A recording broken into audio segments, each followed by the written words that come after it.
videos on my channel.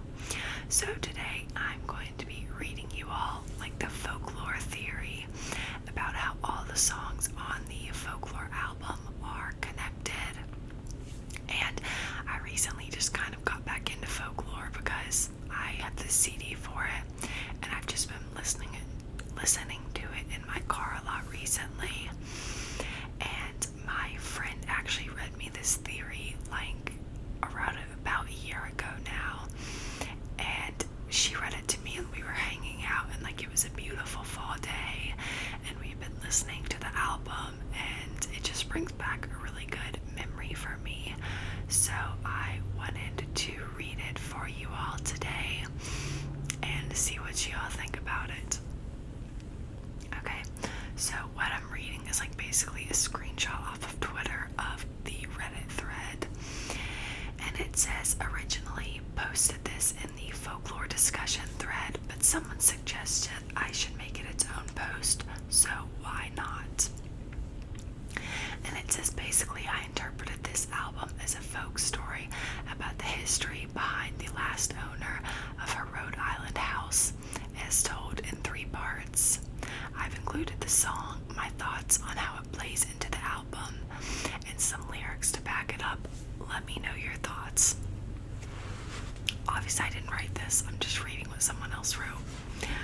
But we start out with The Affair, and this starts with the song August.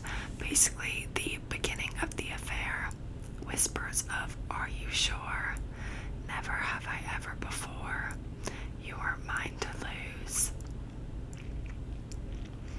And then we get on to Mirrorball, which is describing the details of the things they did. I'll show you every version of yourself tonight. Hush, when no one is around, my dear. You'll find me on my tallest tiptoe. And then Betty is the return to the school year. It's senior year for them.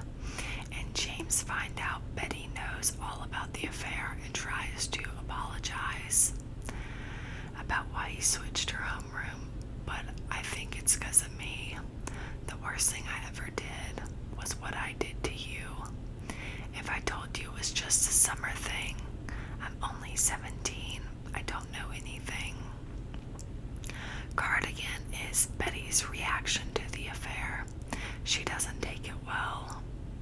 Chase 2 girls, lose the one. When you're young, you assume you know nothing, or when you are young, they assume you know nothing. Peter losing Wendy, I knew you, leaving like a father. And then we move on to Illicit Affair, which is the mistress recounting the affair from her point of view. Make sure nobody sees you leave. What started in beautiful rooms ends with meetings in parking lots, so you leave no trace behind. The next song is Exile, where Betty and James are singing to one another as Betty officially ends their relationship. I'm not your problem anymore. We've always walked a very thin line. I think I've seen this film before, and I didn't like the ending. The one. Betty has told herself she is over James and is trying to move on. And if you never bleed, you're never gonna grow, and it's all right now. It would have been you, but it would have been fun. It would have been you, but it would have been fun if you would have been the one. You know the greatest loves of all time are over now. So that was the first part of this theory. And then we move into the second phase called James Arch.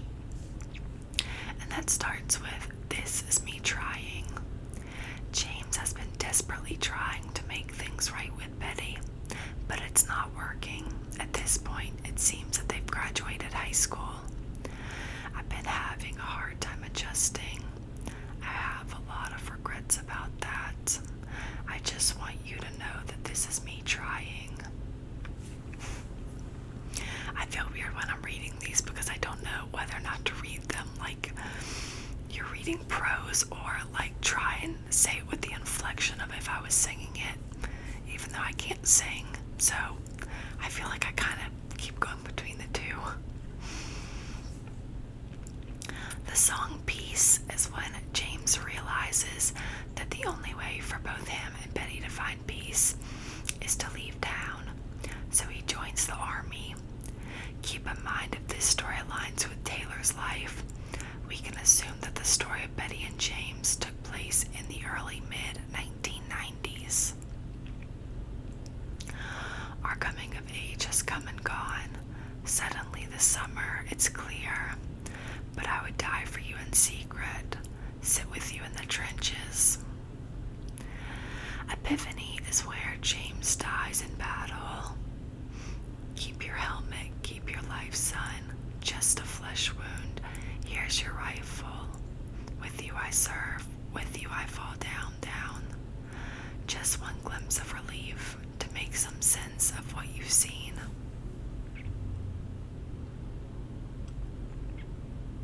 Oh man. I have to pull it back up. Whoops. Okay. So my tears ricochet is at James' funeral. I didn't have it in myself to go with grace.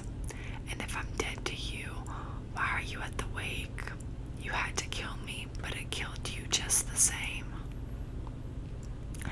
Hoax is where Betty goes crazy about not being able to process James' death. This has broken me down.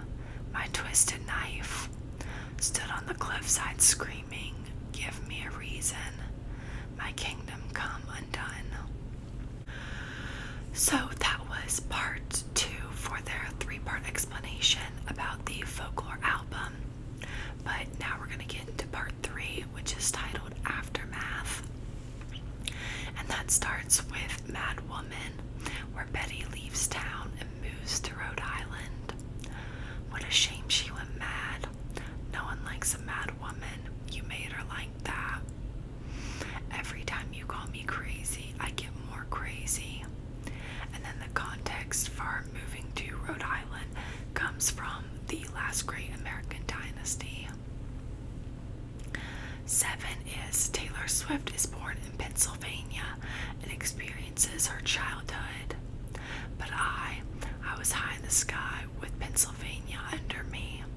Sweet tea in the summer, passed down like folk songs.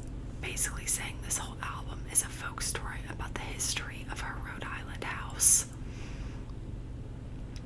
Which, random fun fact, one of my friends actually has been outside her Rhode Island house, and my friend, she went to such great lengths to find it. She got on Google Maps of the shoreline of Rhode Island to find where her house was. I don't know if I ever would have thought of that, but yeah, she took a photo outside the gates of her house in Rhode Island. It looks really beautiful from the photos I've seen of it. And then the next song is Invisible String. Taylor is talking about her adult life and her relationship with Joe Alwyn. Also a reference to how she and Betty and James are all unknowingly connected. I love Invisible String. It's so cool, the concept behind it. I used to think I would meet somebody there. All along there was some invisible string tying you to me. Or all along was there some invisible string tying you to me. And then, so then we get into the last great American dynasty. Betty is now deceased and Taylor buys the Rhode Island house, the Rhode Island home that Betty lived in. Rebecca, Betty gave up on the Rhode Island set forever. There goes the most shameless woman this town has ever seen. She had a marvelous time ruining everything. 50 years is a long time, free of women with madness, their men and bad habits, and then it was bought by me. And then there's an update at the bottom that's the last song covered. But it says Rebecca Harkness, the lady who actually owned the Rhode Island house before Taylor, went by Betty. So the idea of Betty being Rebecca and owning the house prior to Taylor checks out. So yeah, that's the theory behind the Folklore album. What do y'all think? Do y'all agree with this theory? I wonder, like, I don't know if Taylor thought about all this when she was writing it, or it's just a cool way that they're all connected. I don't know. I'm very impressed by the fans that like come up with these theories, because I'm like I don't think I would be that good at like connecting everything and figuring all this out. So I'm very impressed by this theory, connecting it all together. And I just think the whole concept behind this album is so cool.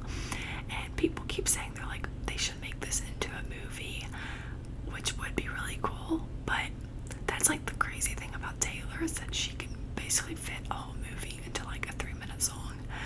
So I would like to see it as a movie, but like also I don't know if I want to ruin the masterpiece that she's created. So, but yeah, anyways, thank you all for watching this video. If you have any video requests, specifically like Taylor Swift video requests or anything else, feel free to comment them below.